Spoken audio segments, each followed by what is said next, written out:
നമുക്കേ 8ന്റെ പണി തരാനായിട്ട് ഒരാൾ വരുന്നുണ്ട് കേട്ടോ. 8ന്റെ അല്ല 16ന്റെ അല്ല 32ന്റെ പണി തരാനാണ് വരുന്നതെന്ന് എനിക്ക് തോന്നുന്നത്.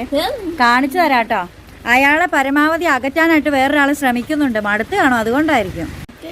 ഇത് കണ്ടോ, ഇത് കണ്ടോ, സൂര്യൻ ഉദിച്ച് വരുന്നതാണ് കേട്ടോ. ചൂടുമായിട്ട് 1 കിൻഡിൽ തീയുമായിട്ടാണ് വരുന്നത്. അതിനി നമ്മളിലേക്ക് ഇങ്ങോട്ട് ഇട്ട് കഴിയുമ്പോൾ സമാധാനമാകുന്ന തോന്നണേ. പക്ഷെ അതിനെ മറച്ചുകൊണ്ട് മേഘങ്ങൾ ഇങ്ങനെ നിൽക്കുന്നുണ്ട് കേട്ടോ. അതുകൊണ്ട് പകുതി മുക്കാലും ഭാഗമൊക്കെ കാണാൻ പറ്റുന്നുള്ളേ. അതിൻ്റെ ഉള്ളിലൊക്കെ വേറെ എന്തോ കളറിലൊക്കെ ഇരിക്കുന്നത്. മേഘം കാര്യം പറഞ്ഞ് അതിനെ മറയ്ക്കുന്നുണ്ട്. പരമാവധി മറച്ച് നിൽക്കുന്നുണ്ട്. ആ മനുഷ്യന്മാരെ ഇങ്ങനെ ഉപദ്രവിക്കല്ലേ എൻ്റെ പൊന്നു സൂര്യൻ ചേട്ടാന്ന് പറഞ്ഞോണ്ട്. പക്ഷേ പരമാവധി മറയ്ക്കുന്നുണ്ട് കേട്ടോ. സൂര്യൻ കംപ്ലീറ്റ് മൂടിയിലോടാ. ഇനി എന്തോ ചെയ്യൂടാ, ഇരുട്ട് വരുവോ? വേണ്ട, അത് കംപ്ലീറ്റ് മൂടി. അടിപൊളി. രാവിലെ ഇപ്പം സമയം എത്രയായി? 7:30 അത്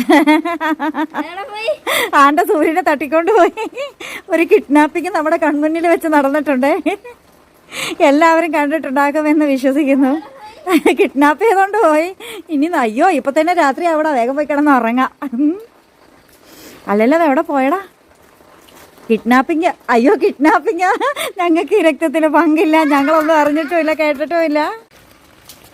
നമ്മുടെ സൂര്യനെ ആരാണ്ട് കട്ടോണ്ട് പോയിട്ടുണ്ട്. ഞങ്ങൾ കണ്ടു, അപ്പം തന്നെ നിങ്ങളും കണ്ടിട്ടുണ്ട്. അതുകൊണ്ട് തന്നെ നമ്മളെല്ലാവരും ഒരേപോലെ സാക്ഷികളാണ് കേട്ടോ. ഇനി വരുമോയെന്നറിയാം, അവിടെയൊന്നും കാണാനില്ല. എന്നാണെങ്കിൽ നല്ല രസമുണ്ട്. ഇപ്പോൾ ഒരു തണുപ്പൊക്കെ തോന്നുന്നുണ്ടല്ലോടാ. എന്തോ ഞങ്ങളാണ് ഇവിടെ ഭയങ്കര ബിസിയാണ് കേട്ടോ. രാവിലെ തന്നെതാ ചക്കവട്ടും കാര്യങ്ങളൊക്കെയാണ്. സൂര്യൻ വരുമോയെന്നറിയട്ടെ. ഒന്ന് ചക്കപ്പഴവും ഒന്ന് പച്ചയാണ്. അപ്പം എല്ലാവർക്കും ഗുഡ് മോർണിംഗ്.